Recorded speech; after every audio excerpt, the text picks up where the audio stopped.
in China, and you've met some Chinese like political and business leaders, and now you met a new generation of Chinese business leaders. What do you see in these Chinese entrepreneurs? What I discover in China each time I go is a greater sense of creativity, and that is young entrepreneurs, middle-aged entrepreneurs thinking in new ways about how to build a business. It's not just about technology, it's not just about new innovations, it's also about how you deliver services to the Chinese domestic market and then to the international market. So this is a good development. It takes quite a lot of time, but I think China's making some progress. But it's important for these young entrepreneurs to also understand what the global market is like. And it's sometimes quite different to the Chinese domestic market. Back to like 30 years ago, we cannot imagine a Chinese businessman to speak on an international stage, but now we have like Jack Ma and others. You and Jack Ma are good friends, so what do you talk about usually when you are together with him? Does he advise your daughter on how to do business? I don't think so. Well, I think Jack Ma has done a great job in building a business out of nothing. It takes a lot of enterprise to have nothing and then to build something and then to build something very big. And that's why I appreciate Jack's work. Also, he's a human being. He tells a story about when he first learned to speak English, and he had a pen friend in Australia. And so he went and stayed with his pen friend, I think, for several months in Newcastle. And that really helped him with his English. But the interesting thing is that since that time, every year, Jack invites that man's family to Hangzhou for a week's holiday. And he's done that ever since he's had the money to do it. Yeah. So I think that displays a very good set of Confucian values. And now he has a scholarship dedicated to the family. Yeah. Named by the family. I know your daughter is doing business in China. When he went there, do you give her advice on how to do business? What did you tell her? No, absolutely not, because I'm not a businessman. And my wife is. She's very smart, much smarter than I am. And she has developed a business since she was in her 20s. So my wife and my daughter, they talk business all the time. And my wife has spent a long time living in China. So the secret of the brains in our family is the women, okay? Not the guys like me. In terms of how to deal with Chinese people, what do you tell? Because I saw your daughter is doing very good in China, actually. So maybe she learned something from you. No, she does it all herself. I've never approved a single script of hers. In dealing with Chinese people, I mean, our simple approach as a family has always been just be very friendly, very polite, and just be honest, which is, we're good at this product is fine, this approach is okay, this policy is a good policy, in the case of governments. Because trust is a very rare thing, and you cannot abuse trust. So the only thing I've ever said to my daughter is, you must look after your customers, because they put some trust in you, and therefore you've got to return that trust.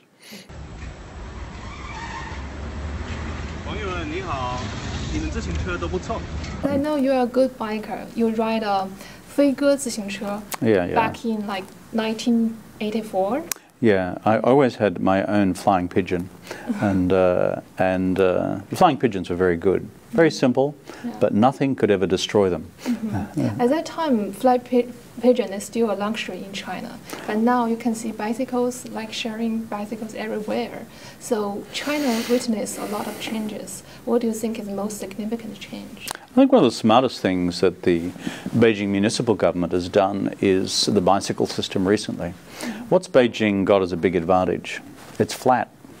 And so you can get around the city on a bike pretty easily. And so what I've noticed is this big phase, which is when I first went to Beijing in 1984, everyone rode bicycles.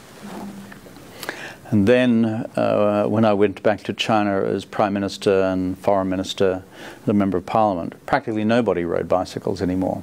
And now the bicycles are coming back. So for the environment, it's a great thing. So you witness the biggest change in China is that. Well, the Chinese people have worked out that you cannot just exploit the environment without consequences. And the government and the people have worked out that if you do that, then it just destroys people's health. So you see a range of measures from climate change to cleaning up river systems and these sort of measures, bicycles. Because, and the move to electric cars will be very important as well.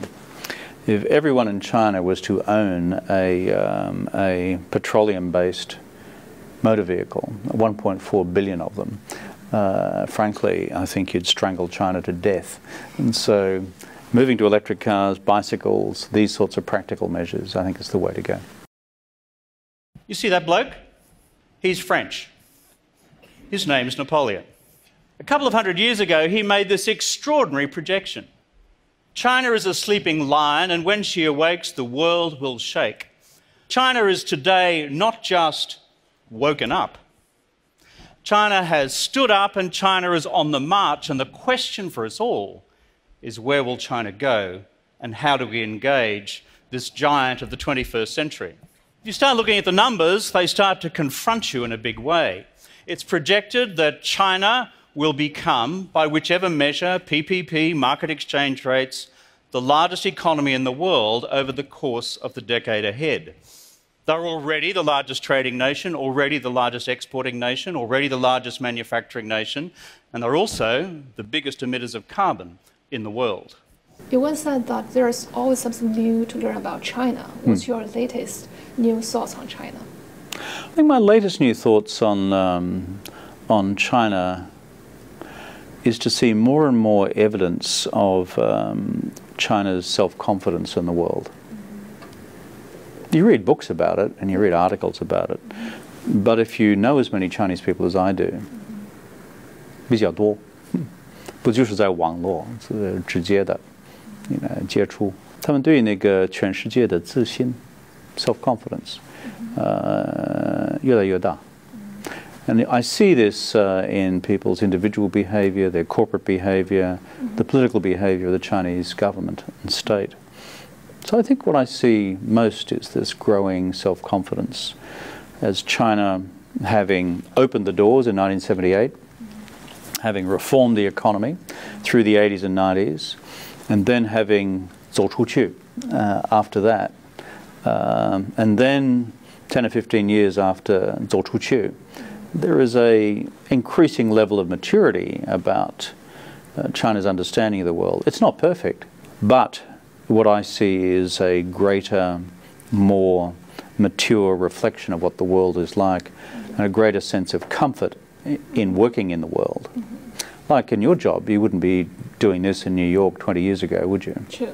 Okay, so you're an example of this. But what do you think the confidence come from? Because for a long time, Western scholars always think that Chinese people regard themselves as a victim instead of very competent in the world stage. I think... is it because of economy or culture or something else?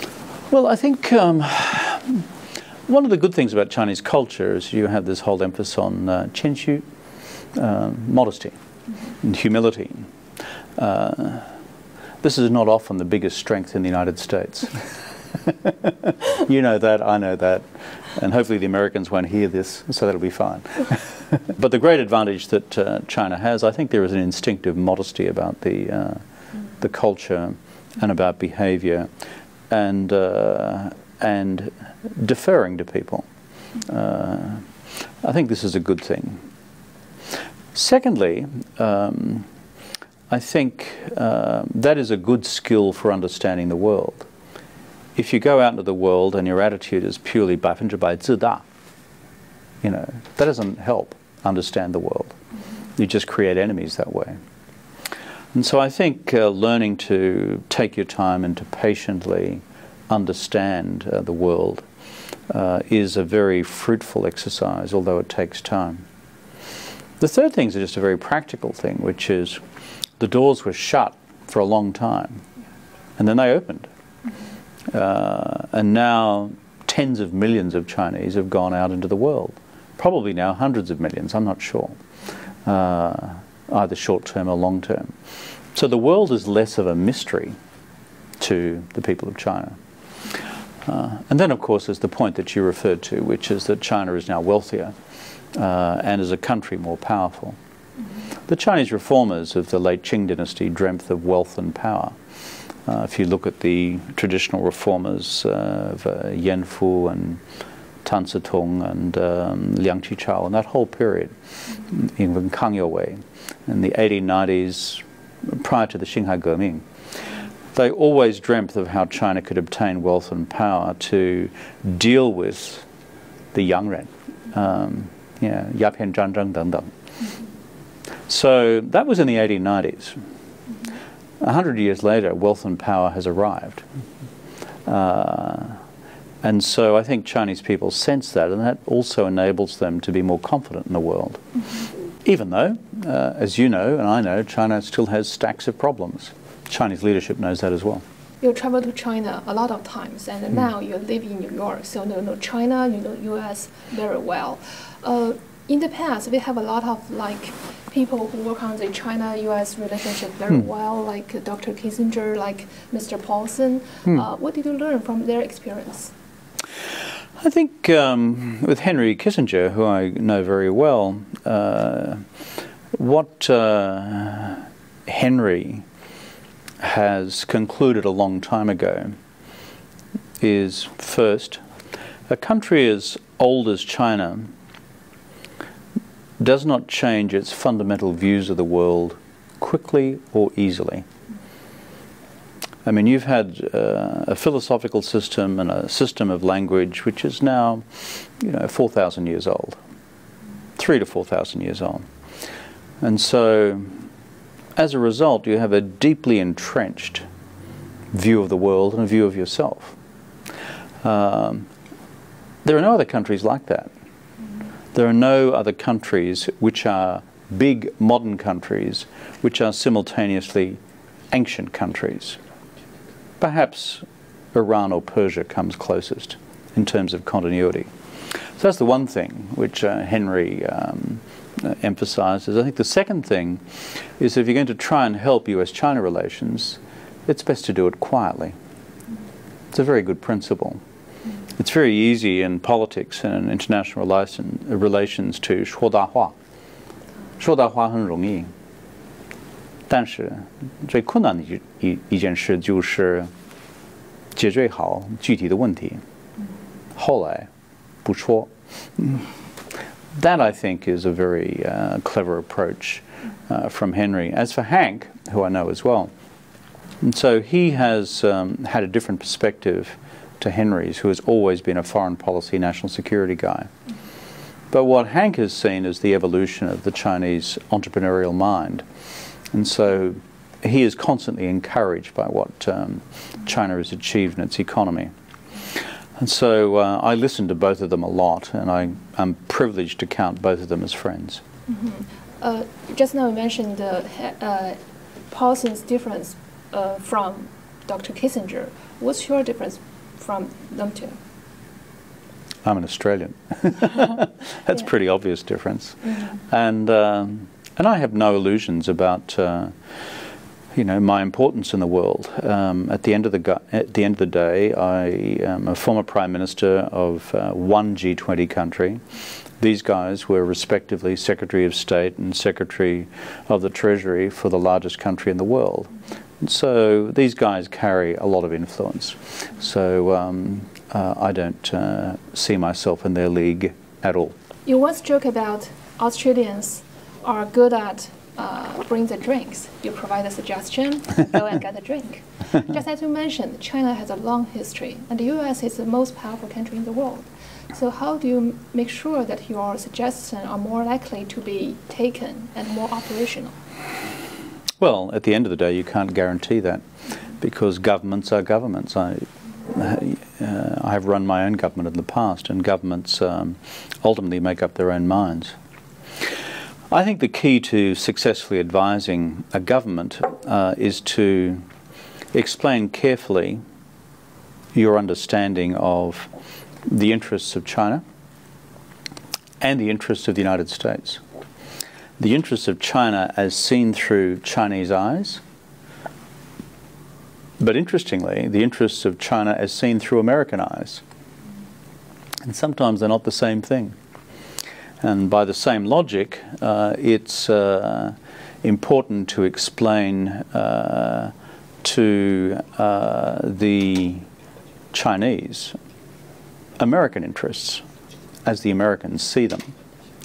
So I think half the battle is in removing this problem of perceptions. Some of them are objective difficulties, where it's not a problem of language and culture. I agree with you that you are in a great place to talk to both sides in a way. But you're Sometimes. But you're not a Chinese, not America. You can see it. 100%大鼻子，不算是中国人。 Have you ever come across a situation where you have like an outsider dilemma or like a trust crisis? The outsider dilemma. Well, Australians generally have an outsider dilemma because we're the only Western country in Asia. And so we're kind of used to this outsider dilemma. Oh, there's New Zealand too. But as a result, we're used to being the odd man out or the odd man in, if you know what I mean. I think the key, there's one advantage in being an Australian in Asia relative to other Westerners. And that is, in our region, the Asia-Pacific region, we recognise the fact that there are much bigger, more powerful, and certainly more ancient cultures and civilizations than ours. Therefore, that places a burden of responsibility on us to understand these other cultures, to understand China from the inside, to understand Japan from the inside, as opposed to just thinking that these are expressions of Western thinking. The West is a relatively new idea, last 500 years. Most of these cultures and civilizations have been around for 1,000, 1,500, 2,000, 2,500, 3,000 plus. So as Australians, I can't say that we are naturally Chinchu, but we understand that we are new kids on the block, and we understand that we are smaller kids on the block. So therefore we make it our business to understand great powers, whether it's the Americans or you guys. So does that give us an advantage? Sometimes. Is that an outsider's dilemma? I think it's an outsider's advantage, actually. Let's talk about an individual case. For example, recently Donald Trump calls for China IP review, and we got the Chinese response. On this case, what do you think? What did you do? What are you going to do to help the two? Well, the Trump presidency is unique. I haven't seen one like it. And I don't think the American people have either. And probably not the Chinese people.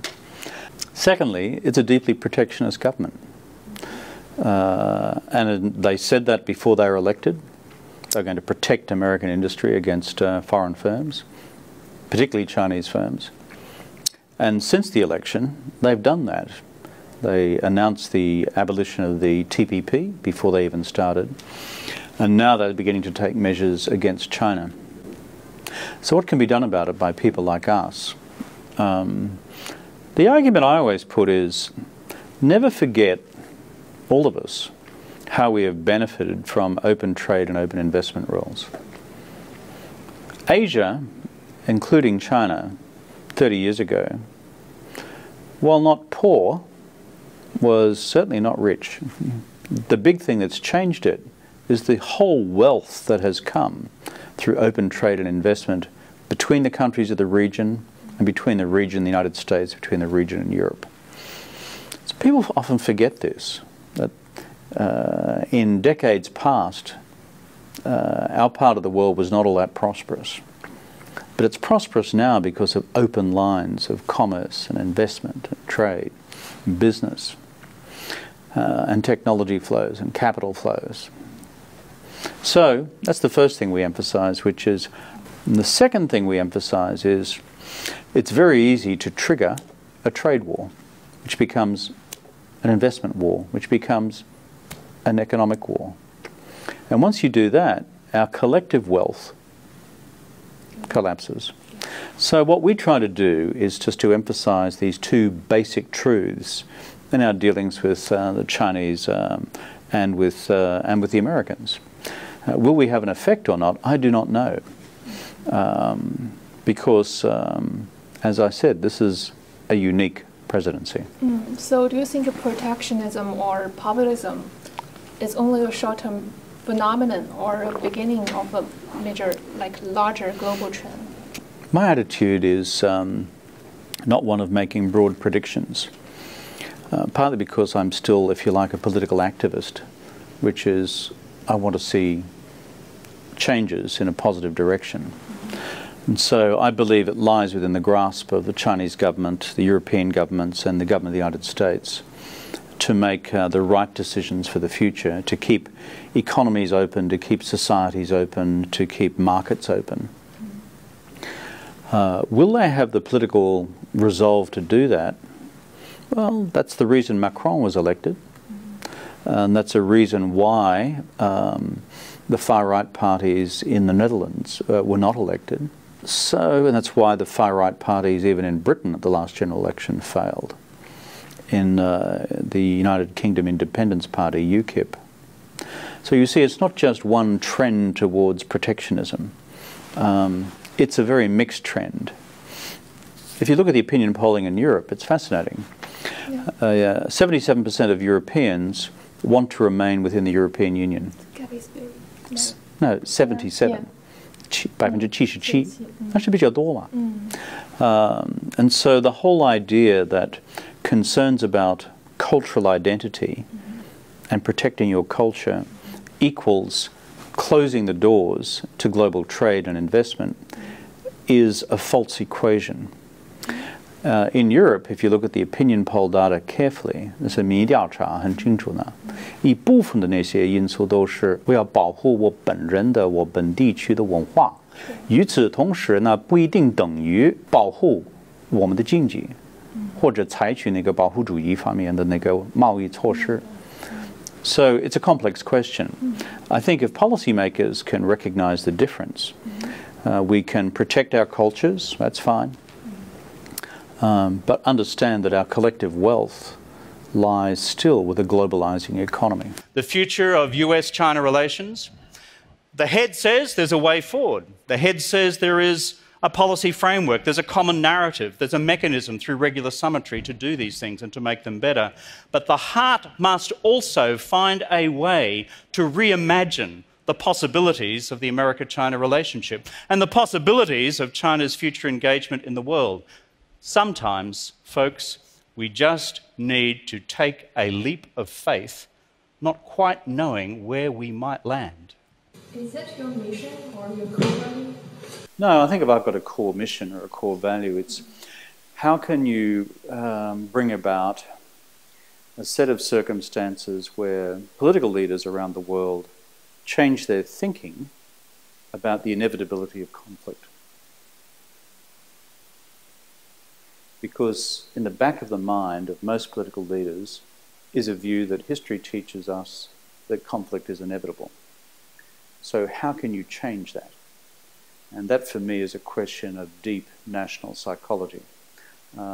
So my mission is how do you explain at a practical level how you can avoid conflict, but also through the evolution of what I describe as common values, which transcend all civilizational traditions, all religious traditions, which reminds us that we're just all human beings. By the way, if you cut that, I bleed the same as you. 就是